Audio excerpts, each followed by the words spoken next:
Hello and welcome back to So This Happened, the show where we discuss the biggest stories at the intersection of creative content, commerce, and technology. If something is changing in how content gets made, sold, or watched, this is where we figure out what that actually means for you.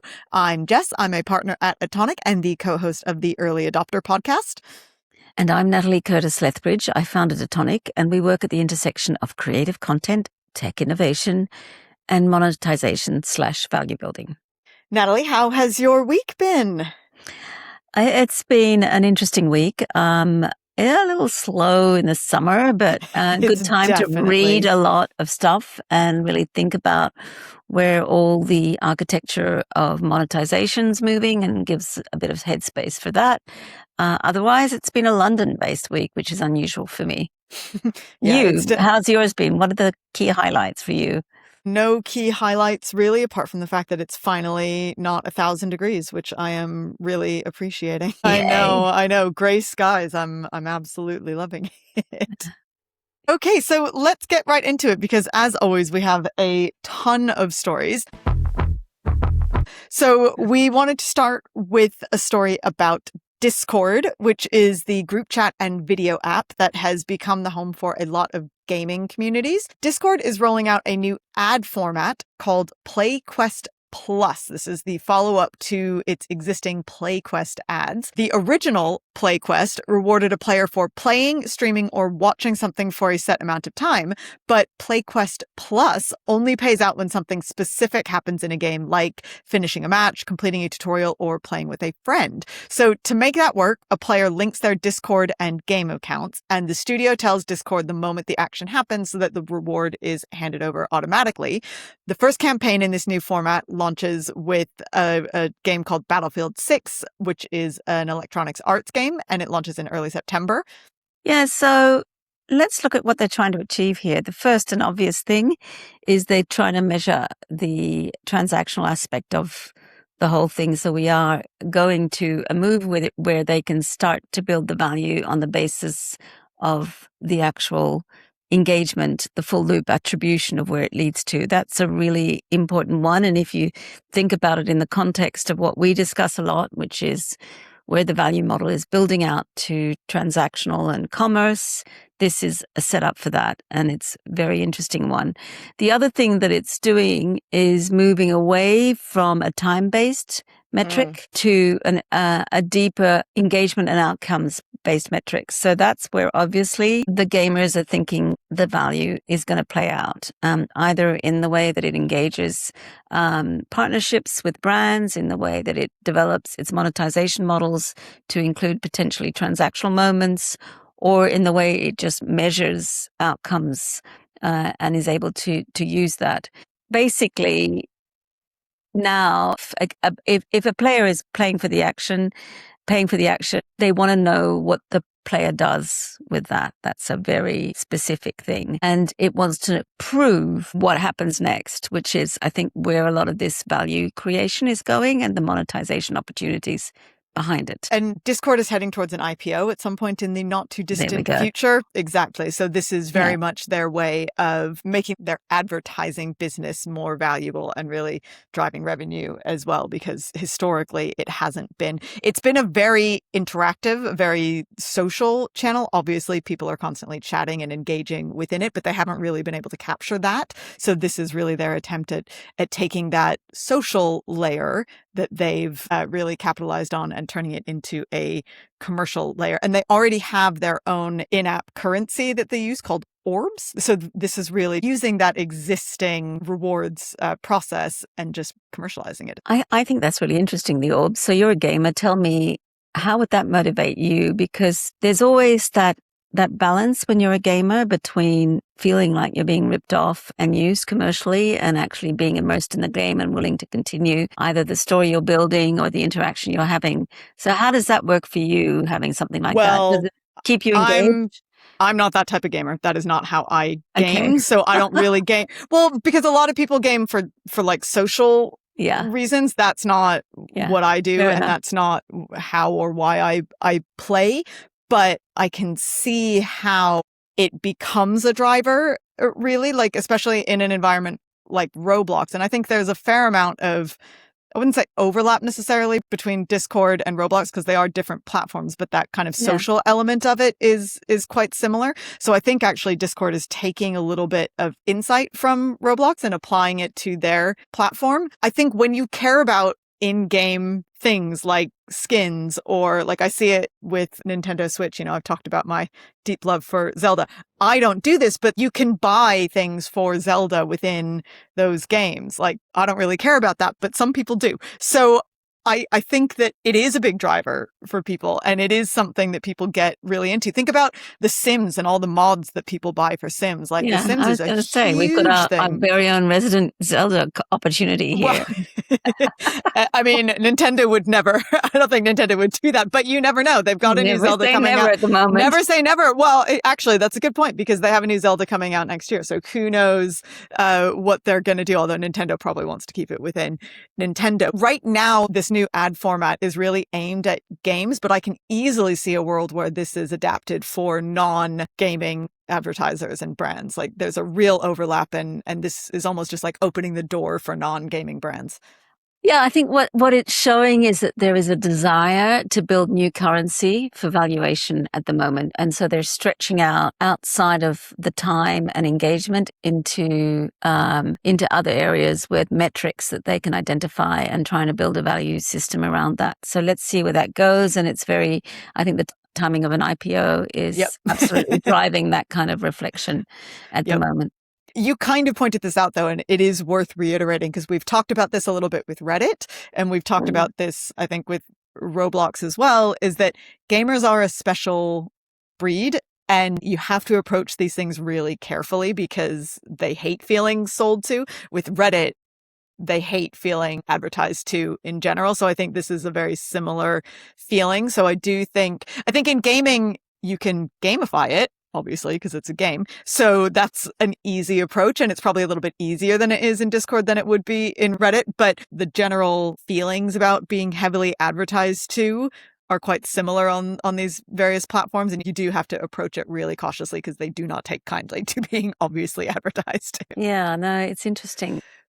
But if they're getting something in return, then I think that makes them much more open to it. And it goes, we'll talk about it later in this section too. It goes towards the importance and the influence of the communities in the value that's being created, whether it's fandom, whether it's the gamers. And we're starting to see that feedback loop as driving value versus the content itself being the place. So one of the things that's really interesting for this is it's all about owned media. You can't fake it.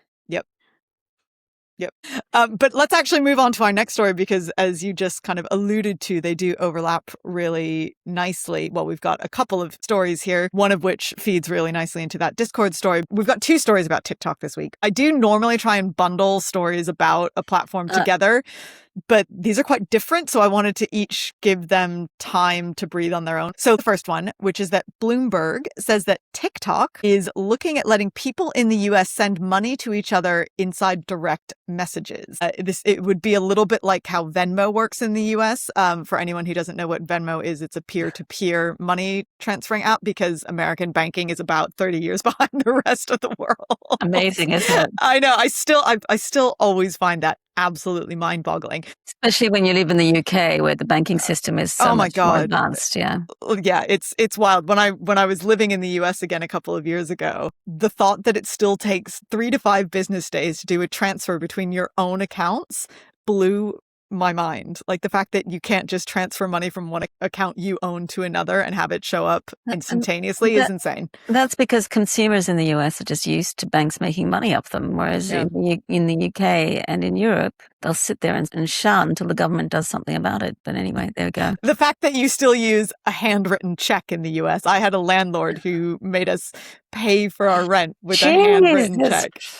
I know. When was the last time you wrote? I had to remember how to write a check because it had been so long since I was just clearing out some stuff and I found my old French checkbooks and I'm going, really? Do people still use these? I think I've written 1 check in the UK in the last 15 years. Well, it used to be what was in your envelope at Christmas from your granny, wasn't it? Yeah, basically. Anyway, the reason people came across this is that the clues actually showed up in the code in TikTok's US iPhone app. Oh, So, wow. yeah, so that's how people discovered that this was happening. This is not the first time this has happened. There was something Yeah. with ChatGPT last year where I think it was when they were thinking about ads, people discovered it in the code base. This is actually a pretty common thing to have happen. I don't know who's looking at the code base for TikTok, but anyway, as we were just talking about, the US is quite behind with this. None of this is new in Asia. TikTok Pay, which is TikTok's own existing payment feature, already handles TikTok shop purchases in Vietnam, Malaysia, and Thailand. And in China, its sister app Douyin has payments built right in. So if this happens in the US, it's actually just the US catching up to the rest of the world with these sorts of things. But TikTok has said to Bloomberg that it isn't testing it, so this might never see the light of day, but it is an interesting move. And it's not the first time we've seen TikTok try and move into the financial services industry either. But it's so powerful if you think about it, because it's taking a trusted environment and it's trying to build transactional moments for those that are monetary moments. And of course, people make money out of money transfers. Oh, so yeah. it's and even if they do an extra 0.05%, it's an extra 0.5% easy margin if they can convert this. I was going to say that adds up quickly. This is absolutely something that they will pursue.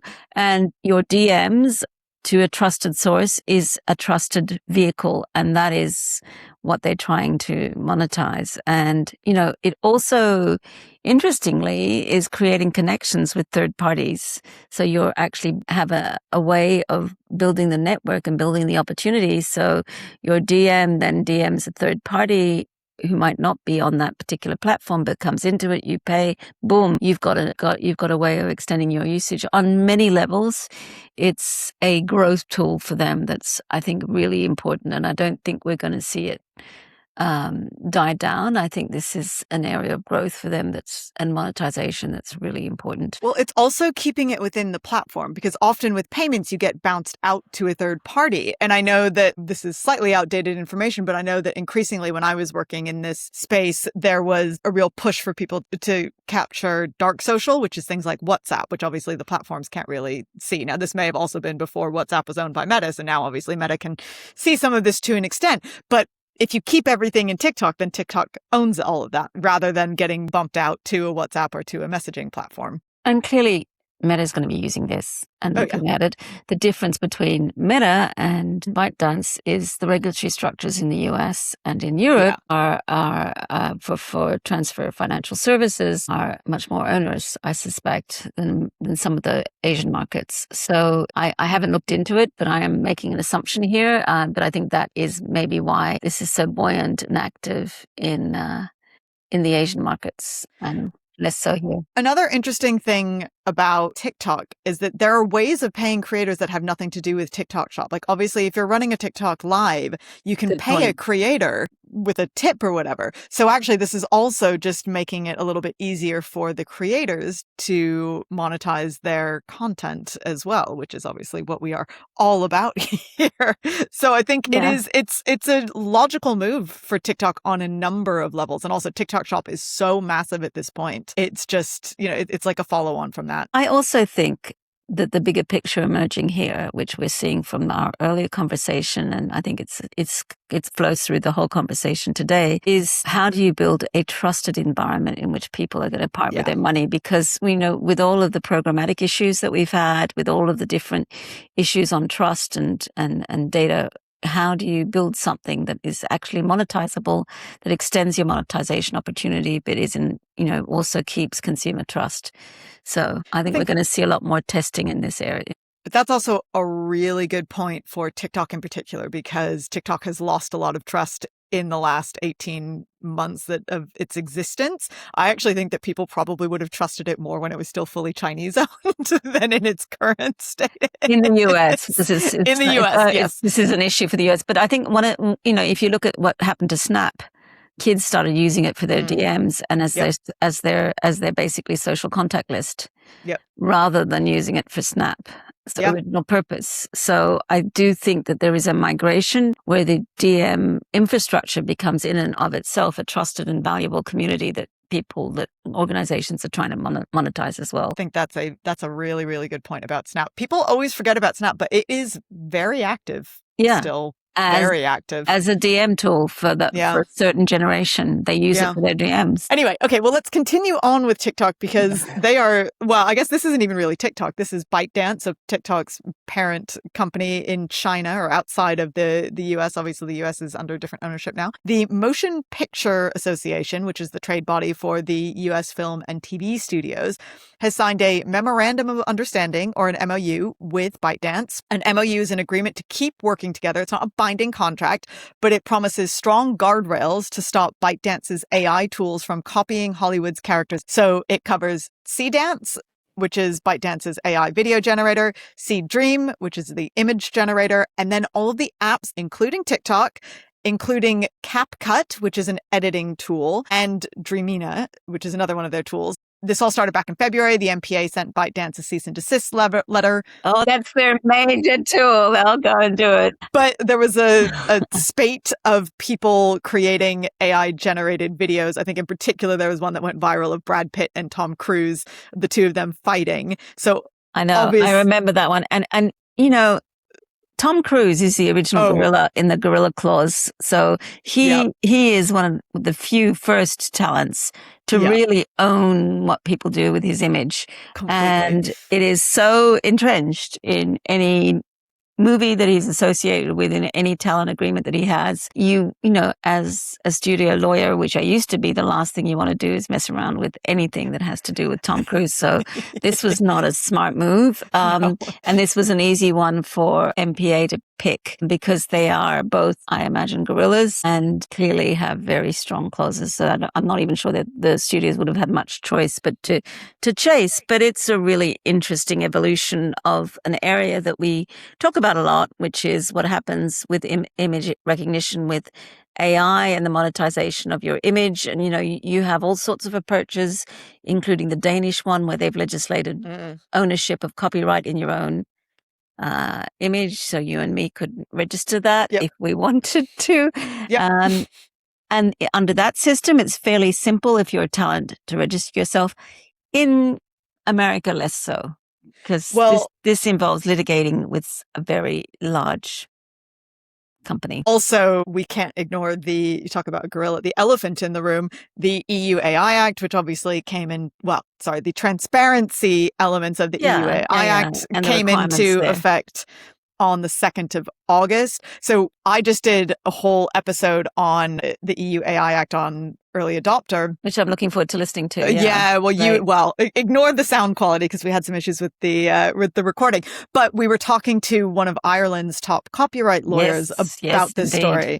And it was so interesting because this is absolutely in reaction to the EU AI Act, because TikTok or ByteDance as a whole is under Article 50 is a provider. So they're the ones that have to build in the guardrails, especially when it comes to something like deepfakes, because that Tom Cruise, Brad Pitt. So the liability is on them. And that's a major shift that the AI Act in the Europe actually does. And this is where platforms are held accountable, which is not how it was 25 years ago when YouTube was publishing videos, right? So this is a different thing altogether. And the other really interesting part about this is that ByteDance / TikTok stands alone really in the fact that they have both the generation tools like Seedance and Seed Dream, but also the editing tools and the distribution platform. So it really hits them on multiple levels. So there's really no wonder that they felt the need to make this deal with the MPA. And this is ByteDance International, not ByteDance US, right? And but it's being initiated by the MPA, so it'll be both. I don't know. I imagine it's both. And I love the fact that you're becoming such a copyright expert. And oh no, I definitely am not. I love it. Yeah, I won't make a lawyer out of you yet. Never. But the thing is that it is ultimately about risk and leverage in terms of building value and opportunity. So if you look at the old models of the internet where the platforms were given a free pass virtually through various interventions because the governments didn't want to slow down the growth of online capabilities. This is starting to look like a very different scenario, which will actually color how the evolution of the monetization models work. Because with every piece of liability, with every risk that's encountered, you have a different level of comfort in actually building out new models and new opportunities. And clearly, this is going to slow down TikTok's ability or ByteDance ability to launch a whole series of get your favorite characters and build your own videos with this to the extent that it can control that, because there are some serious underlying consequences which have been implemented as a result of that. And they're going to double down now on being able to mitigate the risks of that by either by whatever they need to do in order to build the layer of authentication or provenance that the AI Act requires. I think that's interesting. I have a question for you. So one thing that this doesn't cover is this only refers to the output, right? It doesn't refer to the training data. So that is a really important, very interesting. Yeah. Yeah. So that is still uncertain, right? That is not part of this discussion. This is purely future outcomes, which is obviously in direct response to the EU AI Act. But Future lawyer in the making. Good attention to detail there. Well, it's only because I've been talking to people who really know what they're talking about. I just listen. I listen. No, but you absorb. Yeah, exactly.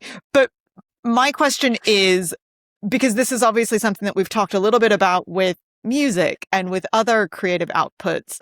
We had the German Collecting Society suing Suno, which is a music generator. Yeah, Gemma. Sorry, that's it. Gemma was suing Suno. Do you think that this is an interesting blueprint, essentially, for them? Yeah, I think it is. But I whether they're allowed to enforce it collectively depends on how they position themselves under EU competition laws. Because effectively they can't, are they capable of saying that they have the right to enforce that? They would have to, you'd have to structure a reason to allow them that monopoly right to enforce the infringements of these areas. Certainly from a practical point of view, it makes total sense. SMEs don't want to have to do it independently.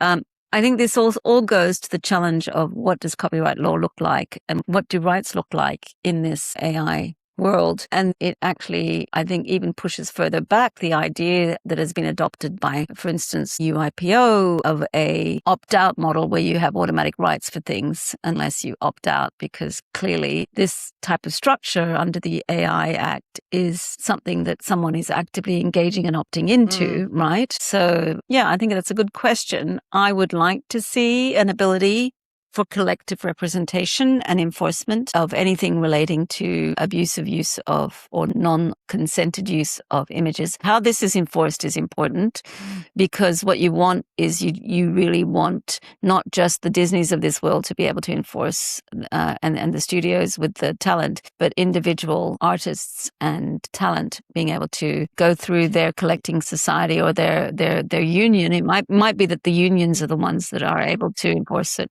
So from what I gathered from reading about this is only to do more with the franchises and the things that the studios owned. I think it would have to be SAG that actually argues on behalf of the artists themselves. It would, because the MPAA is really, really about the studios. Yeah, and they don't care about anything but the studios. And so they are looking at that. But I think the precedents they set creates a line in the sand about what's acceptable and not acceptable, and it gives a pause. But, the AI Act, as you know, having just done an episode, is transformative, and it's only very nascent. So we haven't had the litigation around it happen materially yet. We haven't had the infrastructure built around it to actually manage and implement it. Play out yet. So there's a lot of ifs, but the principles of it are really interesting, because the principles are provenance is everything, and you have an obligation to actually state the provenance of a work and to be transparent in the use of AI. What's less clear to me is the percentage issues. It becomes a bit more murkier when you're looking at collaborative models, which a lot of people do. So where does that sit? And that hasn't been fully tested out yet. So I think really interesting that we're moving away from the initial stand about a year ago where everything was about opting out. And, in the UK, certainly the industry made a loud noise about it, as it turns out, rightly so, because look at the developments since.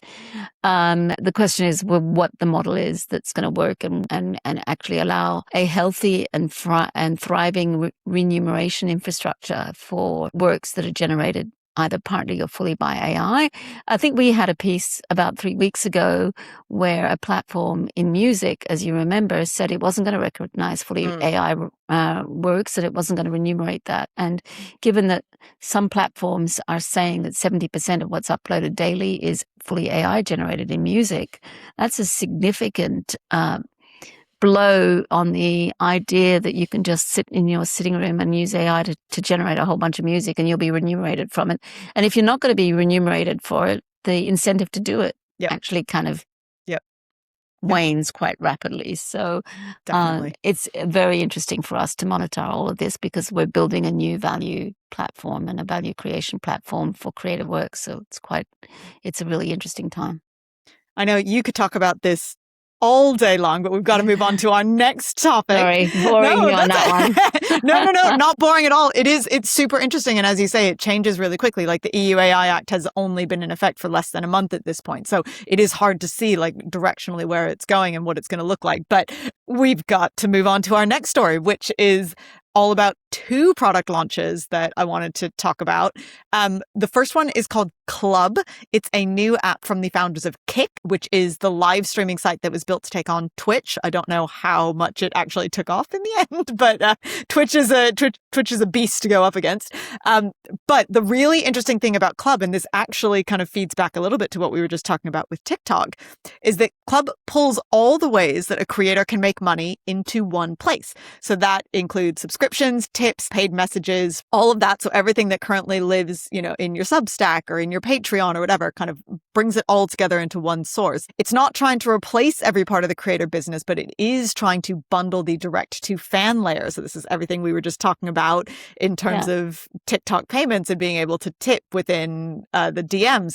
It's recently come out of beta with around 100,000 members in under 2 months, and it takes a 20% cut of what a creator earns, which is roughly double what Patreon and Substack are said to charge. So that's the first one. That is Club. The second is Bilibili, which is actually not a new product, but it is entering the Western market. Not for the first time, actually. It's actually a 17-year-old video site, a Chinese video site. It's often referred to as China's YouTube, and they are now trying to go global by relaunching their international app.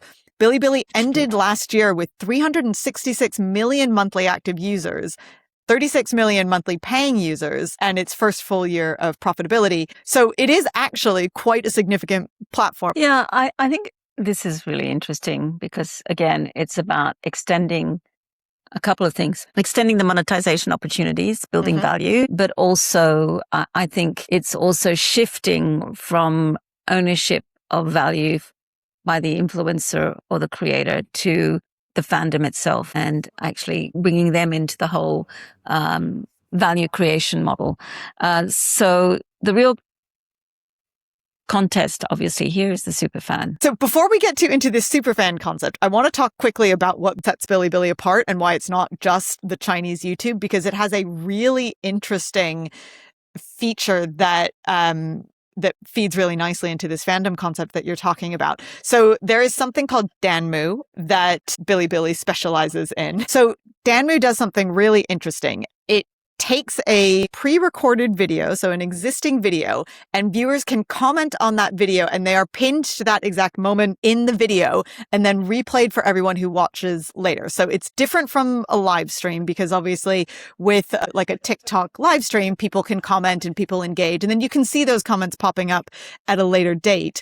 But Danmu really lets the crowd keep accumulating. You continually keep commenting and pinning to those moments. So that it kind of creates this fandom around a specific video almost, which is what sets it apart from a live stream. Because once a live stream is done, you can see the comments, but you can't continually keep engaging with it. So I just wanted to clarify what Danmu was before we got too much further into it, because I think it does really feed into everything that you're about to say about fandoms. Yeah, that's really important because what it's doing is it's creating a type of live event and comments that you would see on Facebook and it's actually extending the engagement period for that. So the fans then are really building a lot of value from that, and it's ongoing. So if I'm a brand and I'm earning this, and it has to be earned because it's the fans that are responding and reacting, then I continue to earn it over time, and also get the data feedback loop so that that it has an ongoing opportunity for me to adjust and build and think and create and test, because it doesn't just stop at the end of the video. So we were talking about this in the context of the direct experience. We have, for instance, one of the under-monetized assets in the launch of a movie is, what do you do with all of the talent engagement videos that they do, and to keep the fans alive until the actual moment when they can see the film, right? This is exactly the sort of thing that would create that bridge and that value created bridge. So you could have content generated during production, which you then use to build conversations, which keep the fans engaged, and the fans would build. So it's cumulative. It's building out your universe of value and your fandom, rather than just having it in one static moment, because you're getting that feedback loop. I think this is really interesting, and I think it's going to be something that's others are going to try and emulate. It's certainly a value builder. I feel like it's a feature that we're going to see TikTok and YouTube jumping on almost immediately, if they're not already working on it, because it feels like if this is Bilibili's USP in the Western market, then we're going to see the Western platforms jumping all over this. Yeah. And as we said, the data you get from that permanent feedback loop is incredibly valuable. And I think we need to really look at that and see how quickly it's adopted and copied by others. I imagine it's a specific piece of tech that allows fans to input and register that input and actually have it surface in the video, whether that tech's proprietary enough or secure enough not to have others mimic it. But I think it's really important. Again, an interesting example of how Asia is really testing a lot of customer features that don't exist in Europe or the US, and that have the potential to change how you define and determine value long term, but are very focused on optimizing the data chains with the interaction. Well, let's quickly talk about Club as well, because I think this is also a really interesting new product. What Club is really trying to do is bring everything together, because obviously as a creator, you can make money across multiple different platforms.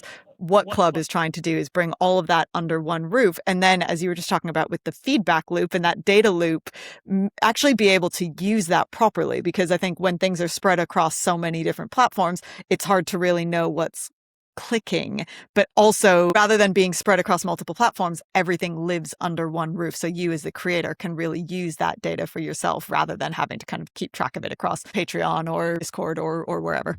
So as I understand it, Club's kind of aggregating all the different tools you need to be able to distribute and monetize what you're doing as a creator. I don't know about distribute, but definitely monetize. Okay. Well, that in itself is a very interesting one, because it's then enabling you as a creator to do what platforms do, which is try and understand customer lifetime value as a unique data set by aggregating all of that information.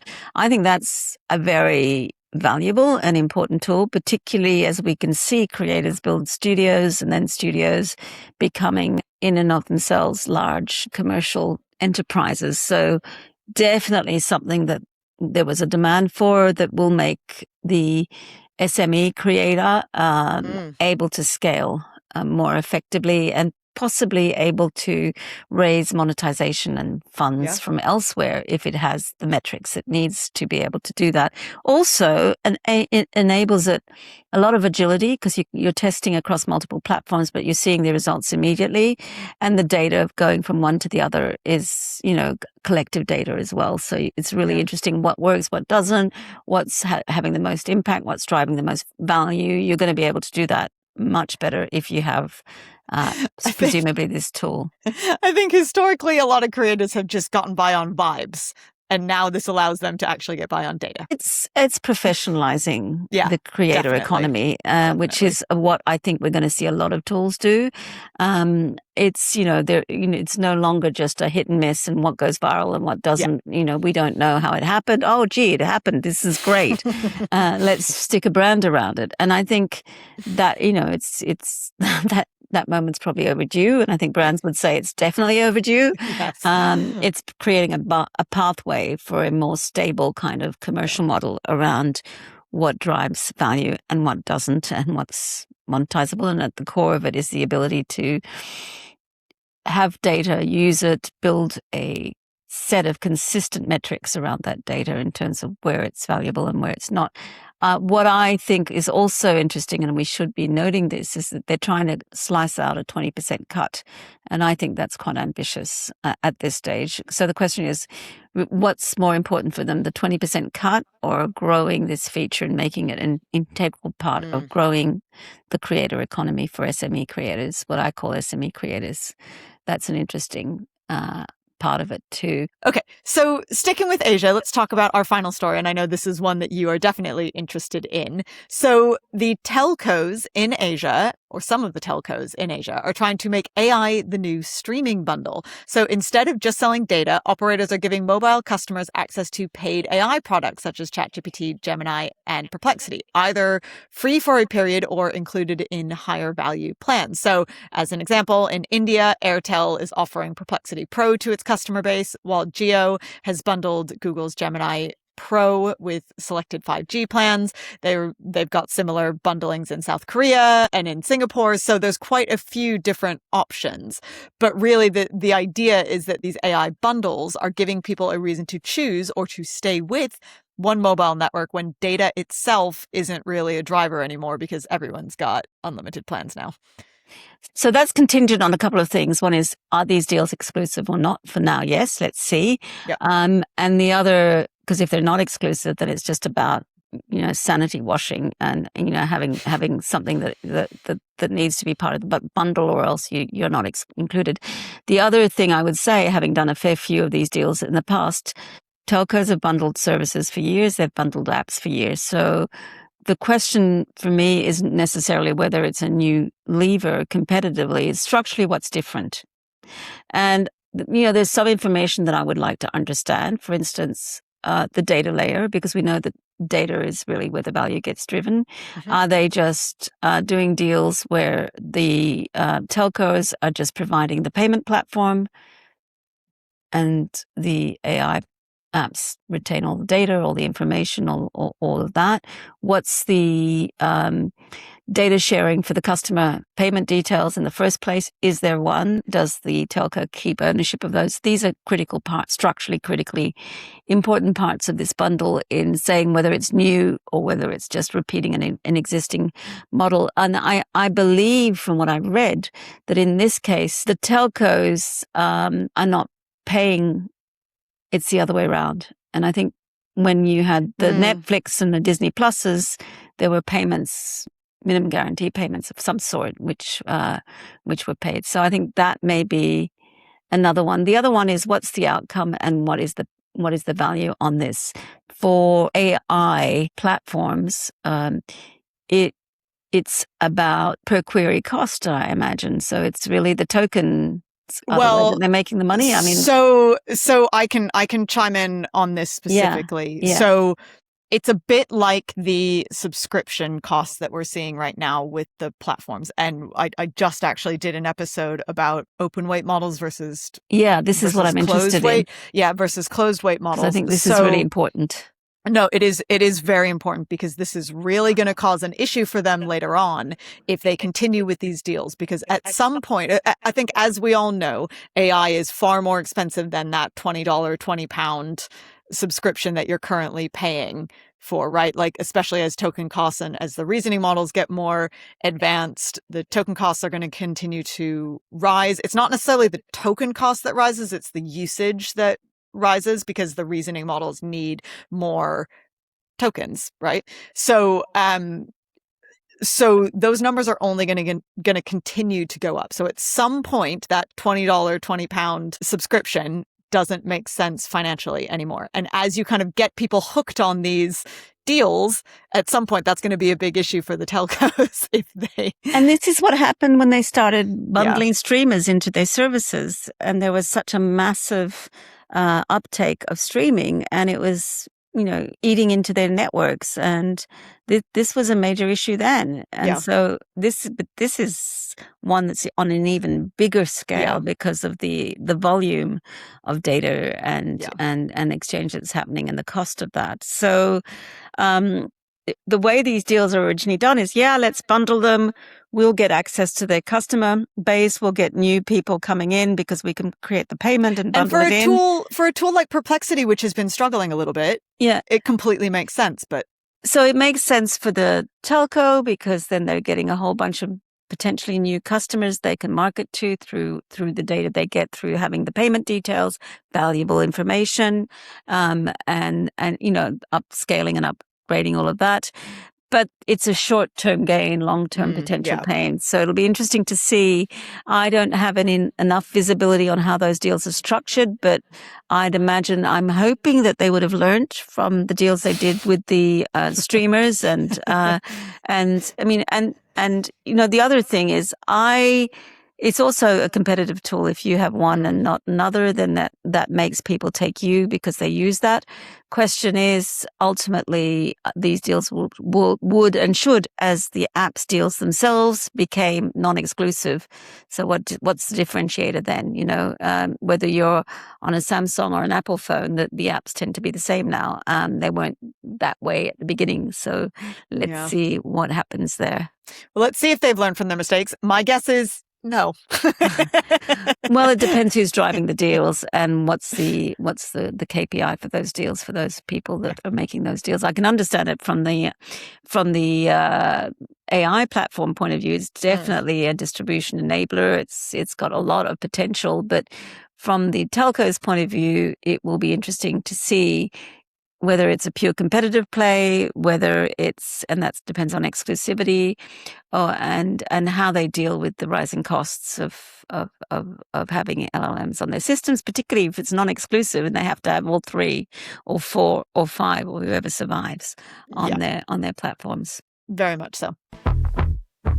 Okay, well, that is it for the week. If this episode has got you thinking about something that your team is dealing with, or you want some guidance on how to approach some of these topics that we've covered, or if you just want to talk about the trends that we're seeing, because we love to talk about the trends, in case you couldn't tell, this is exactly what we do. Yes, because that's really what we're focused on. We help brands, platforms, and publishers work out what these changes actually mean in practice for the business and their monetization models, and how they can optimize for the future, what they should be thinking about in terms of new ways of monetizing content or even the platforms themselves. So if you would like to talk to us, you can drop us an email at hello@atonicnexus, and I'll make sure to put that link in the show notes. You can also find us on LinkedIn at Atonic, which is ATONIK. Thank you for listening, and we'll see you next week. Yes, thank you for listening, and see you soon.